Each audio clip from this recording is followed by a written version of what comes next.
Good evening to all. I welcome all for this endowment lecture series. The series is organized by Dean SPGS in coordination with Center for Plant Breeding and Genetics. The endowment lecture is on biofortification strategies and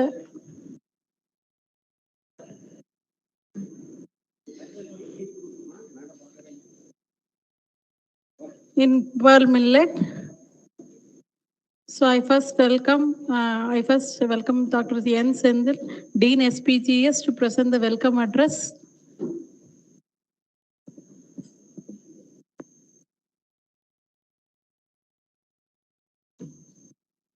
So good evening to all. So today we have a special occasion, the World Food Prize winner, field crop research. Dr. Govindraj is here with us. And also the Tamil Nadu Agriculture University is organizing series of endowment lecture. We are lucky that today Govindraj is with us. I welcome Dr. Ravi Keshwan, Director, Center for Plant Breeding and Genetics. And he's taken much pain to bring him here today and in presence for this lecture. Even though we have a lot of audience in the online and YouTube live, there are many people are watching on this lecture, but this whole audience have more lucky you are here to witness the event in person. So this way I really thank Dr. Ravi Keshwan for bringing him here. And also today our Vice Chancellor is keen in interest in joining this event because of his tight schedule. Is on the way to Coimbatore. He could not join.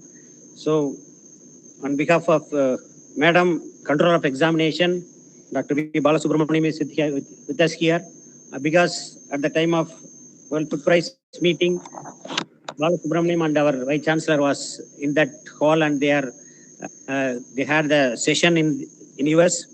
So maybe Dr. Balu will tell about few things on that. And also I thank Professor and Head, Department of PBG, Dr. Meenakshi Ganesan sir, also here.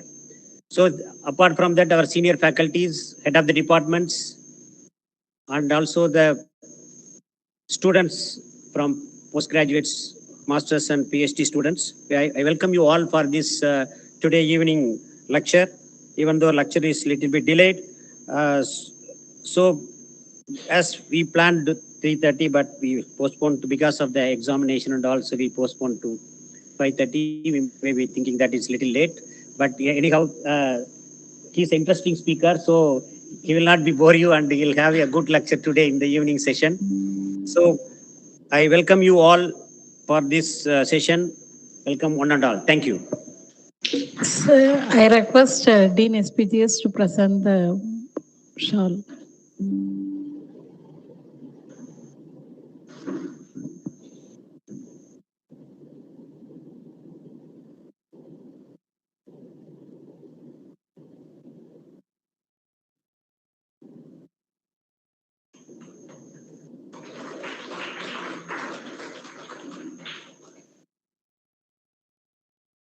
I request Director CPPG to present the bouquet.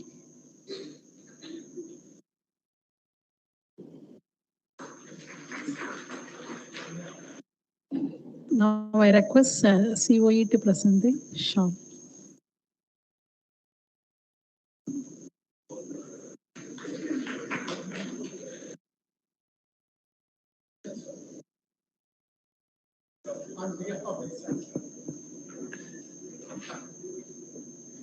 Now let me welcome Director CPPG, Dr. R. Ravi Keshwan, to introduce the speaker formally.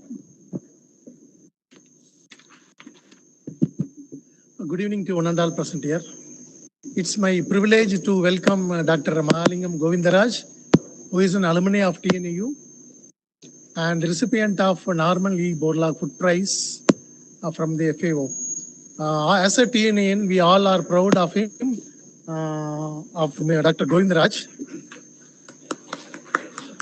And but however, he could not receive the prize in person. He had some issues. That's why you might have seen in the photograph, he was sitting online and receiving the prize. However, our Vice Chancellor Madam and Dr. Balu was there. to witness the event. And it was, Madam was so much elated that our alumni has got that award. He is the youngest person to receive this award. And he has been nominated by both ICRISAT and as well as CJR Institute. It is not the award to be applied. It is being nominated by the international institutes, right? That is again an important thing which I need to tell. As a TNAU, he did his UG at the Kiligulam campus, PG and PhD from Genetics and Plant Breeding from Coimbatore campus. And even though he did PhD here, his research work was carried out at ICRISAT. Dr. K.N. Roy was his chairman. Those who are working in Parliament may be knowing Dr. K.N. Roy, eminent worker. He was with RS Plus till now. And then he joined ICRISAT. From ICRISAT, he moved to RS Plus, then to Sorghum, and presently he is the senior scientist at CEAT, Columbia. And the award which he won for Norman E. Borlaug Award, that is for his work on biofortification of pearl millet. He has been working in biofortification past 10 years, and he has developed more than 1,000 biofortified lines which are being used as parents in India and most of the African countries. And he has also released 12 cultivars in pearl millet, which are already biofortified. Students may be knowing the Anasakti was the first biofortified pearl millet hybrid, variety, and his contribution was immense. It is one of the biofortified pearl millet variety developed by Dr. Govindaraj. And the award for which he got for the reason in African countries, malnutrition is a problem. So his research focused that because of biofortified varieties cultivation in African countries, at least 10 million people would have been benefited.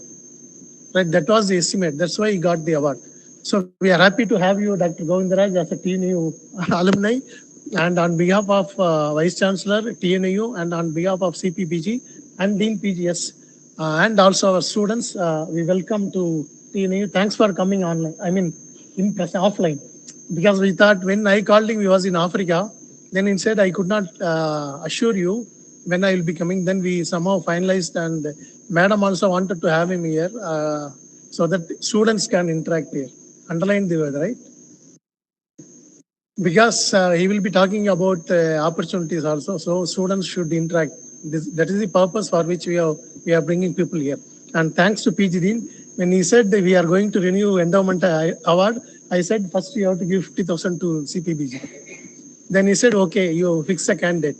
Then we fixed Dr. Govindaraj because it will be right time to call him and students and staff can interact. Okay.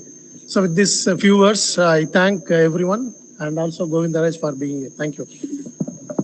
Now I welcome Dr. V. Bala Subramani, Controller of Examination, to present the presidential address on behalf of Vice Chancellor. Good evening, ladies and gentlemen, and my dear students. Dear Govindaraj, Dr. Sendil, Dr. Avikesan, and Dr. Meena Ganeshan. Good evening to everyone once again. The goosebumps so long. Really, we had goosebumps when the award was announced in the International Convention Center, Des Moines, Iowa. Someone is getting award, we want to hug him and share our feelings, but because of COVID, it was not possible that time. Maybe before he leaves the hall, I want to feel the experience of hugging a laureate, international laureate. Anyhow, myself and Vice Chancellor Madam visited his room with all mask and everything. We wanted to knock his door, and he came out, and we shared our feelings, the happy moments. So it is going to be really a triggering event today. Maybe I don't know how many of you will be the next or future World Food Prize laureates, at least either a younger category or the elder category. So his speech today definitely is going to trigger the light in you, the hard work.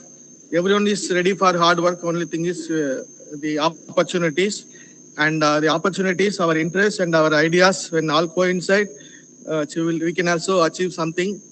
So I thank the organizer Sendil and then Ravi sir and the speaker, Govindraj, everyone for sharing these happy hours as well as the important hours to enlighten the young minds.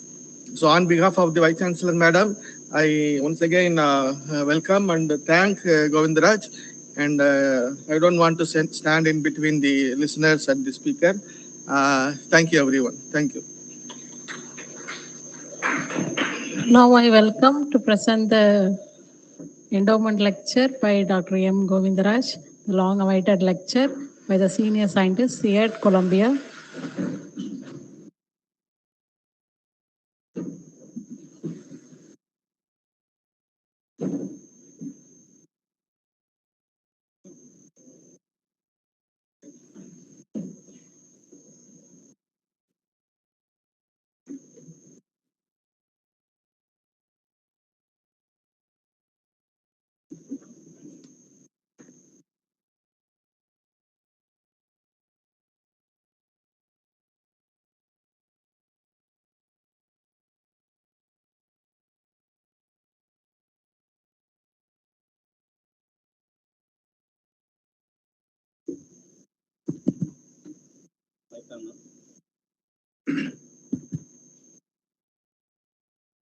Very good evening, all of you.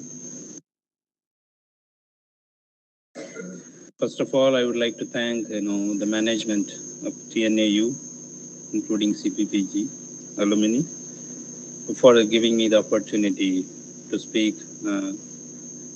on behalf of alumni and also is a part of research of what we are doing around the globe.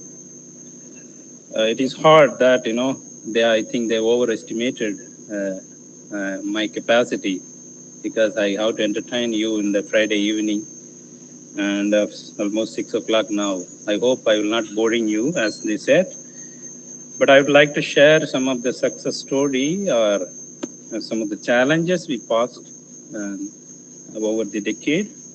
And under the the topic I given the broader way, is exclusive of genetic biofortification strategies and achievements. I hope everyone, many of the student friends and many people is online is watching.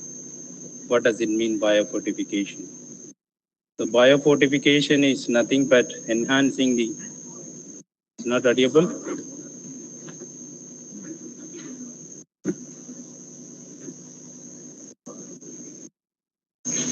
Is audible now in the back row? Okay, thank you. So the biofortification is nothing but enhancement of the essential micronutrient and mineral in edible parts of the staple foods. I repeat, edible parts of the staple foods, which can have the measurable impact on human health. That's the complete definition. So therefore, one can understand how these nutrients are chosen, and my presentation will give what the justification of the biofortification. There are many biofortification, but I'm focusing majorly on the genetic biofortification. Before going to the the actual presentation, this is I usually give the what is harvest class. It's nothing but biofortification leader in the global research and research for development alliance. This is part of the CGAR group, and they are one of the challenge program is still exist, and they are continuing and the nutrition mainstreaming in today. And they have evolved from the from economics to the breeding to now the seed production and scaling up and the food industry. So it is a entire value chain coverage. We have a lot of expert in all the area, and therefore they're being present in most of the countries in most of the crops which are largely consumed. The challenge is all we know that why biofortification is required at this moment where the food insecurity prevails. So this is the question, is 15 years back, it was put forward that even today, it's about 2 billion people and plus 1 million people, and from the low and middle income countries. They don't have they don't have adequate nutritious diets in the regular basis. Therefore, it is very important to prioritize the crop production aim, the crop food production, especially the crop improvement objective, has to be designed in such a way is that crop improvement not just for producing the quantity and also the quality. So therefore, it is a very essential in 21st century to ensure that food security without nutrition security is incomplete. So that's the background, and challenge is not stop over there, and we are at, overarching. There's many of the challenges is coming into that food system and nutritional security. And one of those that, in addition to the yield plateau as well as the other abiotic and biotic stress, and today we are experiencing the climate change. So, so this is the different literature is articulated here in a way that hypothesis how we can explain that the nutrition is going to affect and deplete in a modern cultivars in coming years. So this entirely story, the entire story tells us that how is very relevant to connect the food security with the nutrition security. So if you see the impact of the malnutrition or the hidden hunger is affecting the country development, and this is a very important agenda. As country leadership should look at it that GDP losses from due to the incapable or the under productivity of the human population in a given country is a huge, and it is going to be increased if we continue like this. So therefore, it is very important to know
Hello?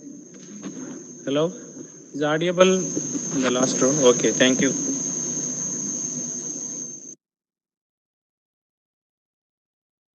Shall I?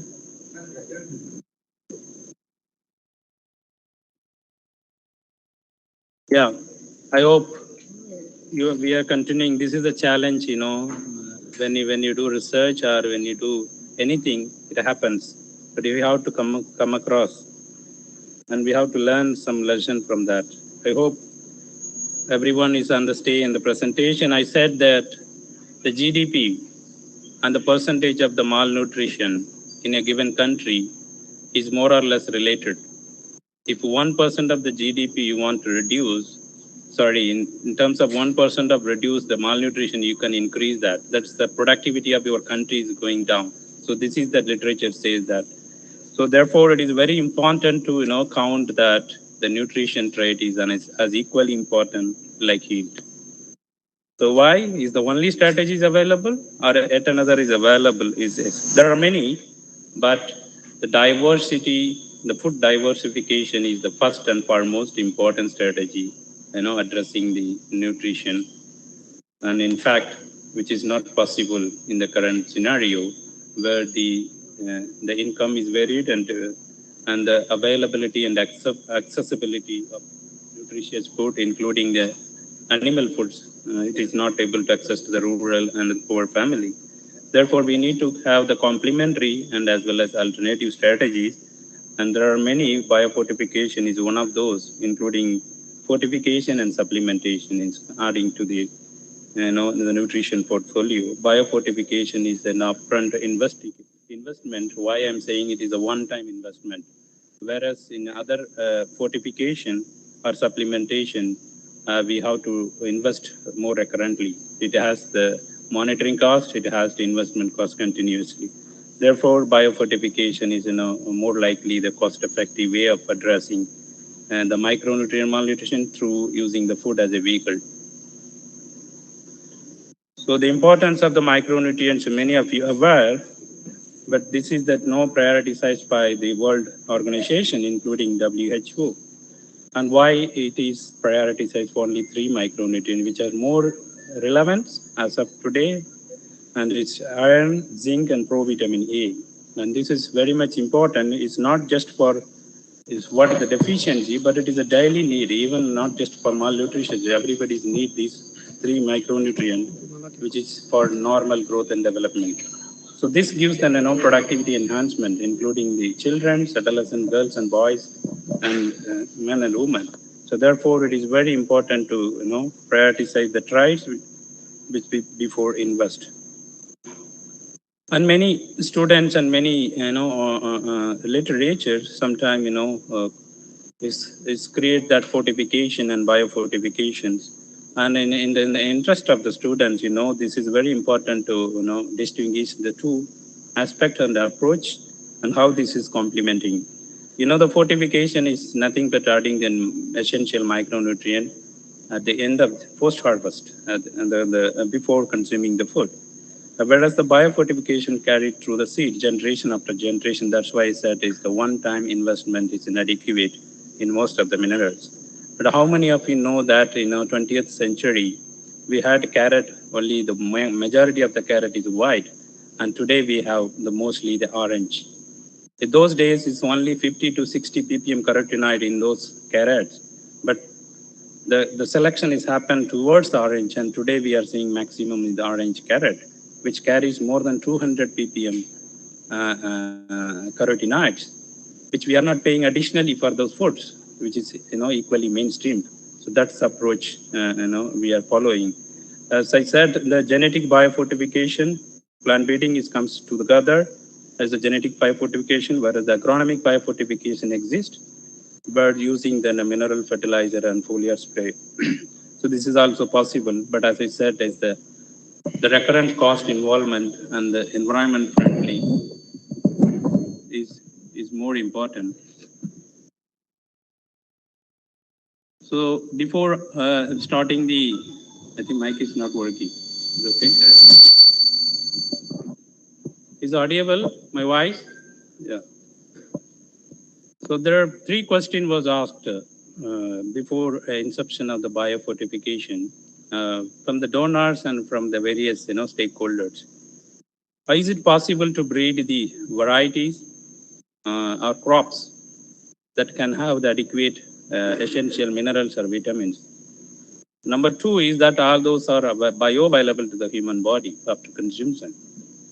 Number three is that all the farmers will adopt such varieties after a developed investment of the huge millions in various parts of the country.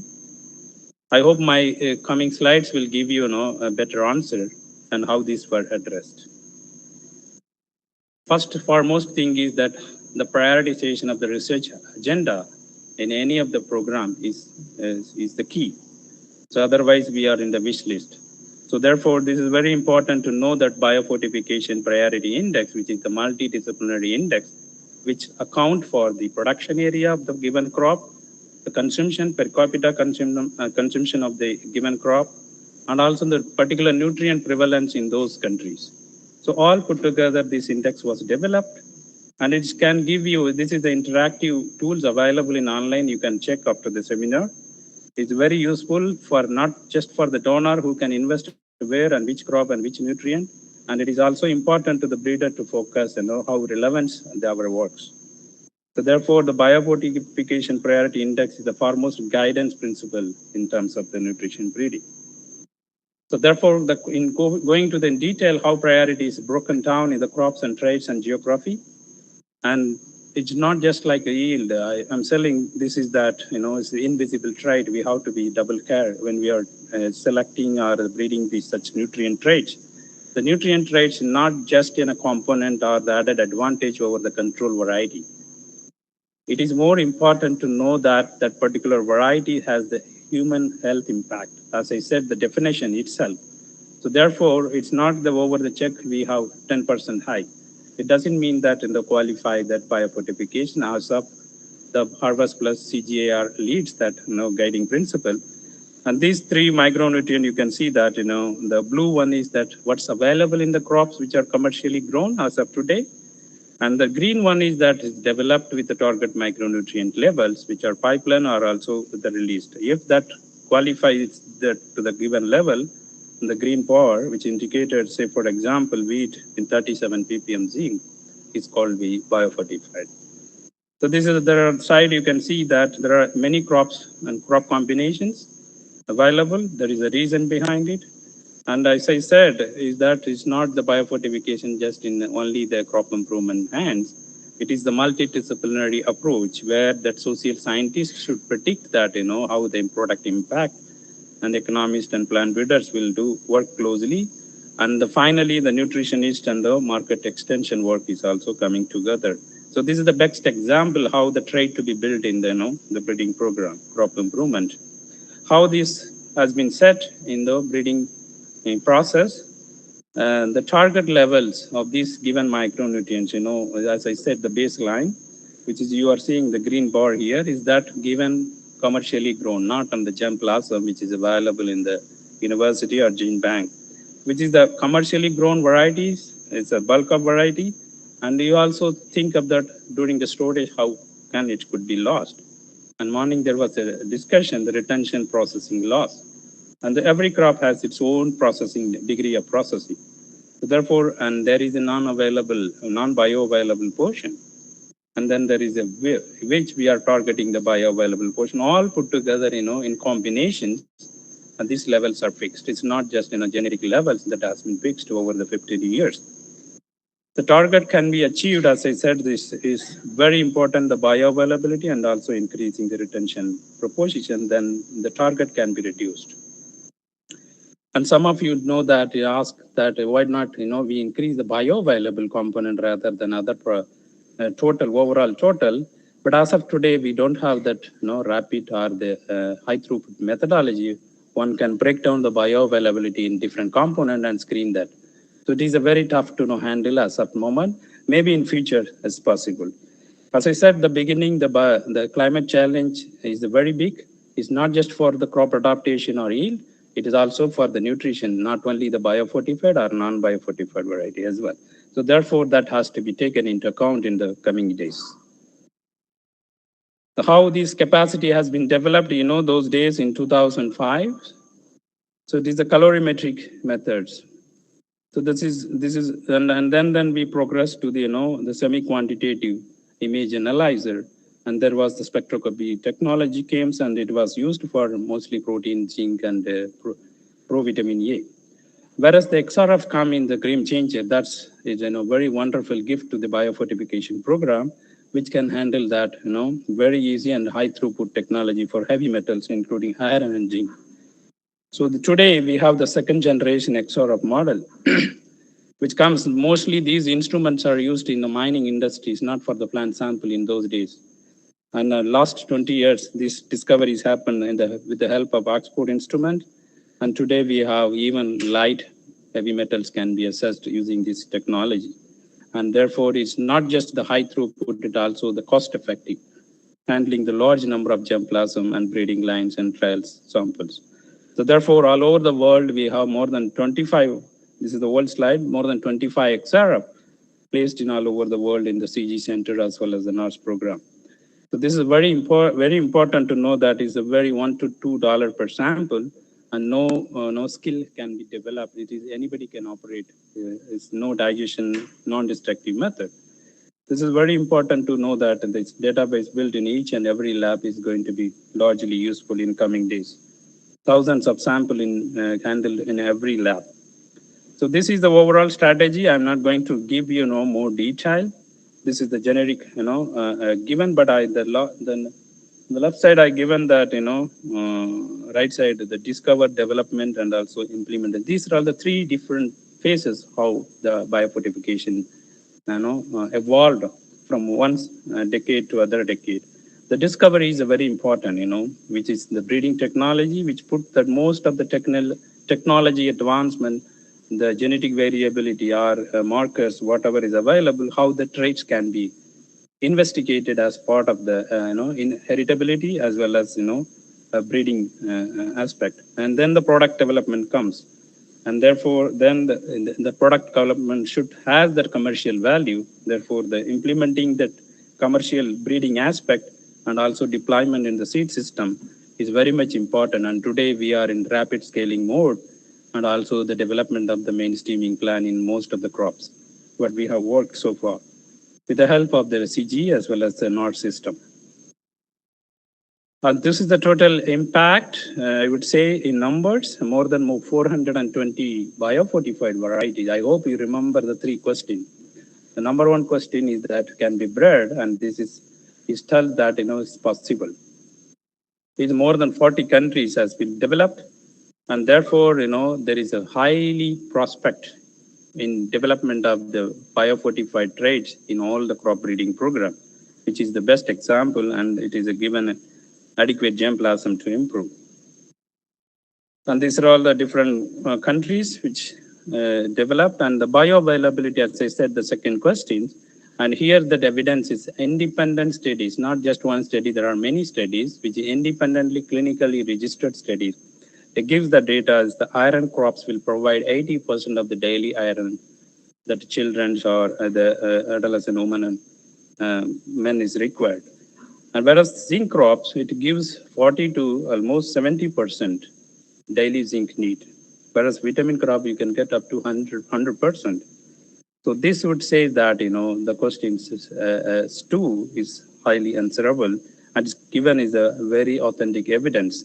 And therefore, it's meaningful to, breed for such trait, which can have the nutritional impact in addition to the energy provided through yield improvement. The entire value chain, this is the very important in all the program who was involved in the crop improvement or the related to the crop system. So Harvest Plus biofortification is alliances took this channel, very meticulously. The crop trait development center all in one group, then the development through the seed multiplication, where most of the centers stopped its activities. And therefore, the scaling up of any newly released or potential variety is not reached to the farmers. So here is the very important that you should bring the multi-stakeholders who is the seed dealers and distributors to the farmers, which mostly the private sector, and also the crop production and post-harvest processing technology, which we are investing more of today, because that has to be, scale up and the full strategy from the market side. And finally, there is the industrial for nutritious food product making, very much important to reach the consumer. Then today, as that the product profile, which we are describing in the CG system and also ICR is nowadays, which is the blueprint of the breeding varieties or line, which is for the next 5 to 10 years, not for today. So therefore, that has to be included in the product profile, what consumer needs, what market needs. Therefore, not just producing the the variety numbers increasing, it is all coming days. So biofortified nutrition. So therefore, you can see the red circle is that the crop improvement wish list so far. And there are many abiotic stress and biotic stress, but the nutrition stays out of the core circle. So therefore, we are advocating that there should not be any negotiation and that inclusion of that such trait, which is proven in the product, proven in the bioavailability study, and there is a market need for that. Therefore, reaching the 1 million is alone by the Harvest Plus or Alliance partners impossible. State agriculture university, private sector, everybody must involve. That is very important to know mainstreaming. Otherwise, we need to be monitored and how that mixture is happening in the market system. So that is not possible. Therefore, mainstreaming is the only best way to avoid any premium price or any special price. But short term, that can be advisable. So therefore, one CGR, we are committing to that mainstreaming strategy, but still this plan is underway. But it's the work package is in the genetic innovation, which is the crop improvement theme, which is developing the multiple model, how we can integrate as a product profile, which is the blueprint of, everybody, for the economist, for nutritionist, or the gender specialist, and crop breeders. So therefore, that can bring the value to the, the nutrition traits. So this is the bottom I shown that the concept was developed 10 years back and proof of concept is available with the Biofortification Alliance. And today 1CG is making that, strategy, how we can be made. But when we are making the 1CG mainstreaming, but you cannot ignore that targeted breeding, but it has to be parallelly, reduced. Sorry. So biofortification as part of food system, not just for crop improvement alone, as a part of food system is very important. So therefore, you see the seed sector policy or the grain sector, a floor sector, which is industry is dominated. Seed sectors where is the crop specialist is kind of dominated. Excuse me. So this is component is there is a gap in the grain. Who will do and what standard is available today? So are the biofortified one I am buying or something else I am purchasing? So that is very important. With the help of the British Standards Institution, BSI, Harvest Plus and Gains program, we have worked with that a kind of specification, global specification, that is a publicly available standards, PAS, which is 233 specification for zinc, 234 for iron, and 235 for vitamin A. Is very guideline, very much linking to the what the breeding is doing, how we can connect to from seed to grain and grain to the food processing. So therefore, every procure agency can follow this guideline so that we are connecting between the crop improvement and the market. So therefore, we know one of the best model, and ICR is nowadays publishing that collective how the biofortified varieties is bred and also the what numbers and the seed production strategy, but it is require more national standards to monitor. So as I said, the nutritious, diverse crop is one of the option, but biofortification also bringing that option, is a back.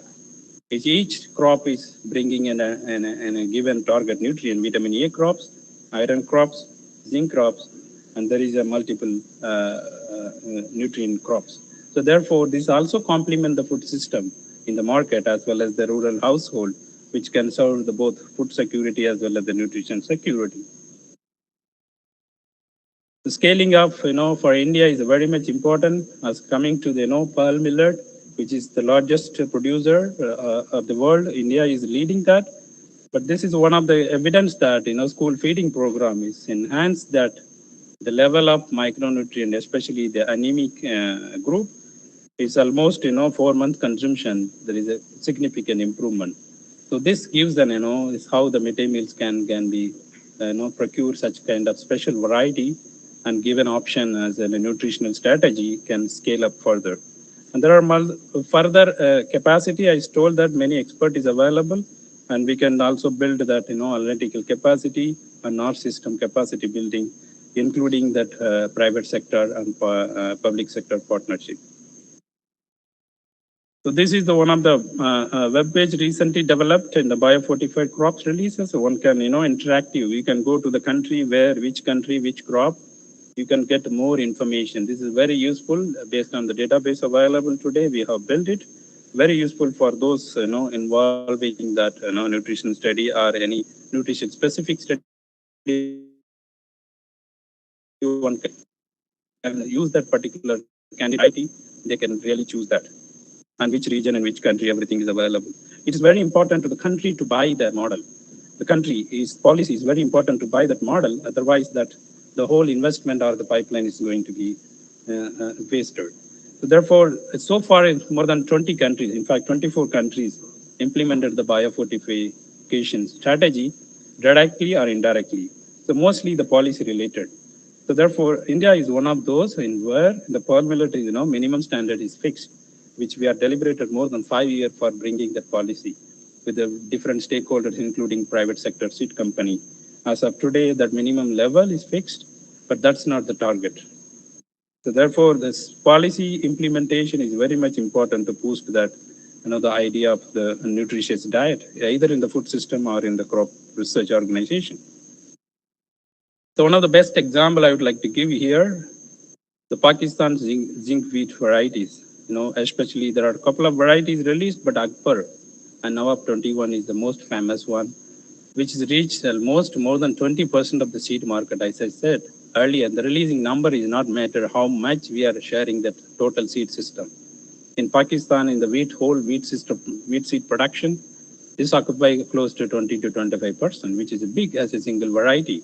So therefore, it is important to know that it is not just picked as a nutrition variety, it is also bring the heat tolerant, rust resistant, and also high yielding, which is farmer preferred trait. So my journey is, I think some of you asked that tell your story that, my story at TNAU started. As I said, I did my MSc as also in the pearl millet nutrition work. Then after that, PhD also biofortification in pearl millet. And then I got an opportunity, to lead the biofortification work at AgriSet, both in India as well as in Africa. And then later I worked with that establishment of the public-private partnership, including state seed corporation, and also the public-private seed model in Africa, where really boosted the product development and dissemination. That is very much important. And overall, and today we have shared much more material than. And then so far, you should say that especially the material transferred from Africa to here and here to Africa is really wonderful. That's a game changer. I would say the Dhanasakti is one of those which can be cultivated in the both region. So I forgot to tell you that this usually this is a not working mouse.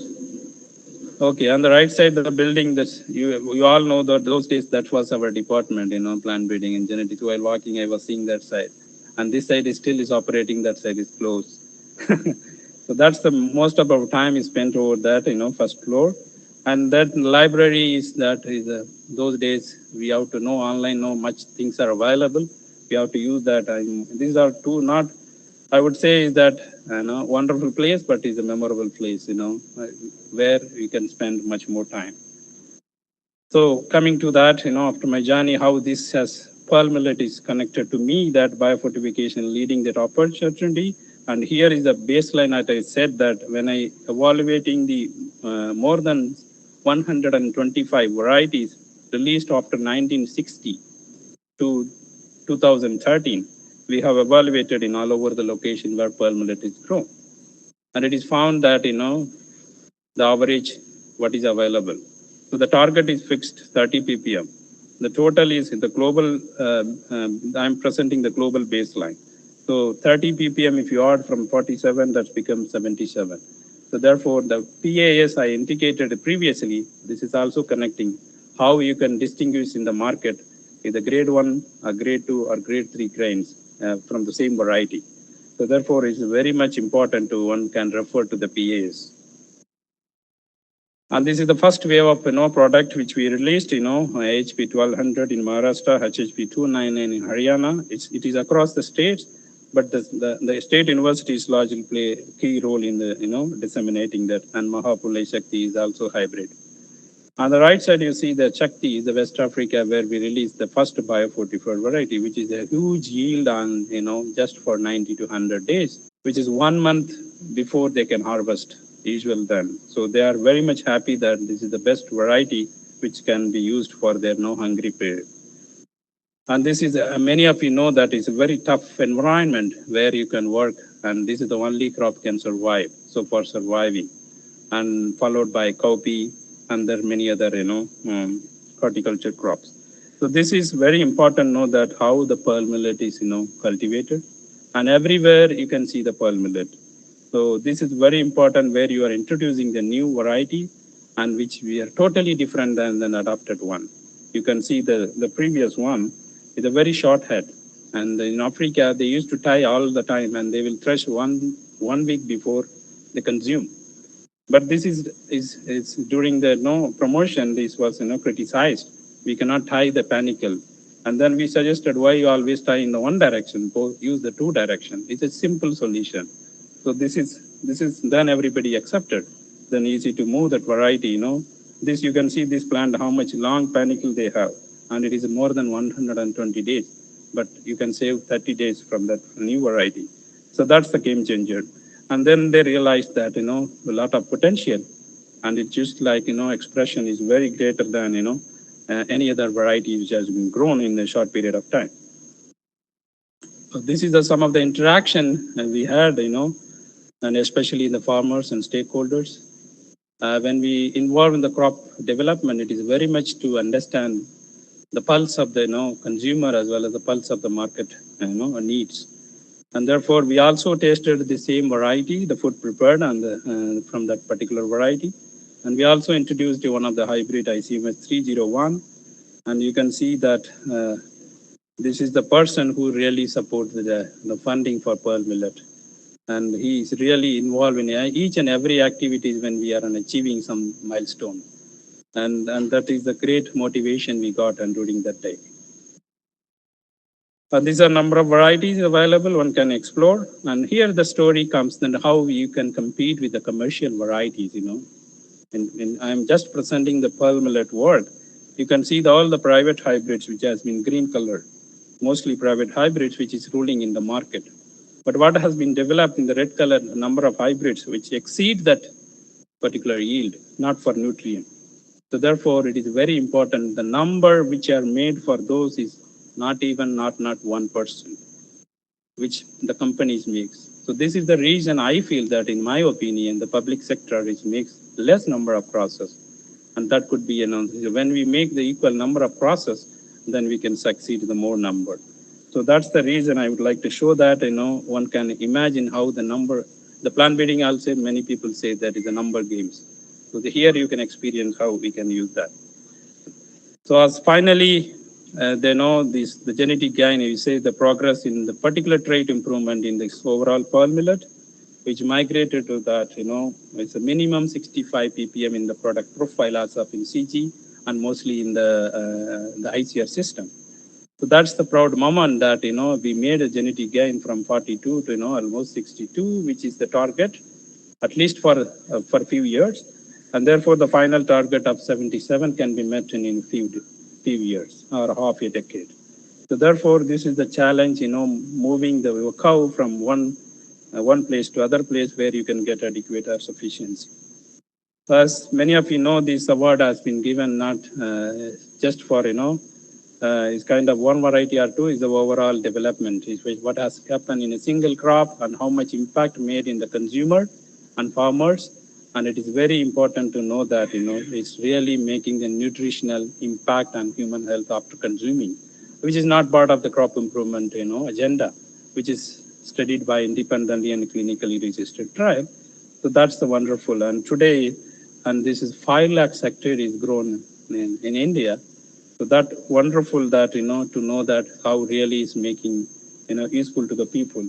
And we also sent this material, not only this, and additional materials in more than 5, 6 countries in Western and Southern Africa, and also in Central Africa. This is very much important how the research for development can be made, significantly different than usual.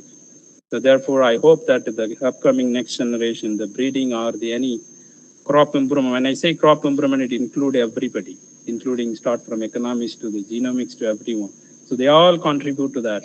So therefore, this so far what we have done, the technology is not available. It is not that, genomic is not used. The technology is not available, but nowadays it's coming up, it's more upfront, and that can be used. And India is not just for millet, we focus also, zinc wheat, which also is implementing, but the technology almost same and impact almost same. That's why I'm skipping that. And the business of plant breeding is today is that plant breeding is becoming a more of business as kind of, commercial sector. This is what market intelligence, what one CGR decide, and which product profile can be invested and how much can be invested on what basis. So therefore, I'm coming back to that, how this trade is important. One has to advance in a particular variety to the, national release or maybe to the partner. They have to meet certain quality. So therefore, the market intelligence group, where is non-expert of the breeder is sitting, they can analyze and tell that this is the trait they need. And therefore, the crop product profile can be developed. And that's how we started working. And therefore, the allied variety alone cannot flourish. So therefore, it is very important to check the, the market needs and consumer needs. And so far, we only focused mostly the farmers' requirement. And today, we have to see the consumer requirement as well. So that's the story. So you can see that, how the private sector play is the courtesy of the one of my partners shared this slide in case of pearl millet. They change, they replace the variety. That's the product profile is coming to that every 5, 6 years, we have to replace the old varieties, which better than the existing one. So therefore, the total amount of the seed production is not going to change as the area is the same. The quantity is same, but how many hybrids you are going to meet is 1 or 10. That's the matter. So therefore, the plant breeding business is as long as you reduce the number of variety, reach maximum area, that is going to reduce that investment. The mainstreaming strategy is just we are developing the overall plan, but 1CG is going to play a key role that investing in the one stream of funding and including NOTS, where the NOTS also can explore the opportunity to include the nutrition traits. The whole impact as of today is that more than 60 million people is consuming in all the crops, which is a huge impact. And after the COVID, it has been picked up very quickly as the nutritious crops is much more needed and demanded in the market. So therefore, it's a huge impact. And then I say that question third is, will farmer grow? Is the consumer already adapting? So therefore, it is very much feasible. So therefore, this is the final, I hope this is the final slide. I don't want to repeat. Many varieties are released and the technology is proven. The proof of concept is demonstrated. And therefore, I think today we need to act how best we can utilize such technology in most of the crops, which are largely consumed. I repeat that the definition, it's the edible parts of the stable foods. So that is key and where we need to invest. So therefore, the policy is not just from the government alone, it's also comes from the institution. As an institution, we don't have any policy framework as to be made for the particular varietal advancement or varietal breeding meeting. This is very key and opportunity to include as many as experts from the various disciplines to understand where we are going. So therefore, it is very important to cope with the climate change. The climate change is not going to be too much threatened, but we can monitor and we can stabilize the nutrition need for the people. So therefore, finally, it's not least, it is very important to educate the students and also the public awareness on the biofortification is very need It's not different than, a usual process. It is just like any other crop variety is released. So therefore, the development agenda of the country or the institution must focus in such type of product development. So this is what, one of the comics we used to say that in most of our presentation. So this is how people we do that most of the work and repeat that, and somebody can help easily and we can move faster. So that's the reason we are, is one of the evidence biofortification, why it is successful. It's included as many as discipline is possible. It's worked as many as partners is possible. It spread across as many geography as possible. So therefore, it is very important to unite, the expertise and move faster. So our aim is to 1 million people reach by 2030 as a overall biofortified crops. It's not possible alone. It is with the additional investment as a new partnership is very much critical to achieve this. Therefore, thank you for you listening at the Friday evening. Thank you, Ananda. If any question, I can proceed.